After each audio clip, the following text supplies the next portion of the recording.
Hello guys! Ayan! Good afternoon na kasi alas 12 na eh.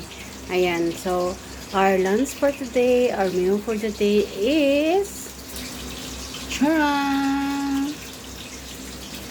Yan ang ulam natin ngayon mga kasisi, mga ka-idol. Pusit. Ayan. Diba? Ayan. And of course, hindi mawala ang pritong isda, which is pampalay. Yan. Sarap niyan, guys. Sarap niyan na isda. And ang rice po natin ngayon ay fried rice. So, mamaya na natin ilagay ang bawang pag malapit ng hangon. Ayan. Enjoy our eating ng mga langga, mga kasisi, mga ka-idol. Tara, kain na tayo. At syempre guys, meron pa tayong patapik-tapik. Ayan.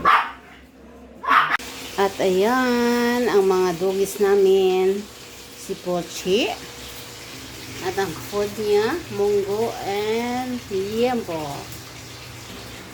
At siya naman ang food ni Punpun. Si Punpun, nag-aantay pa kasi yan siya na matapos si Pochi kumain bago yan siya kakain.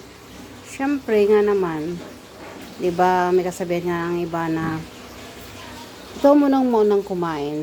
Katapos mo at walang nangyari sa'yo, ako na naman. What? Gis ko lang yon, siyempre. Yan. Di ba, Pon? Totoo pa, no? Ay.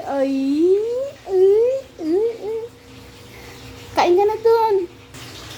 Sarap, che. Kuching. Macharap gali.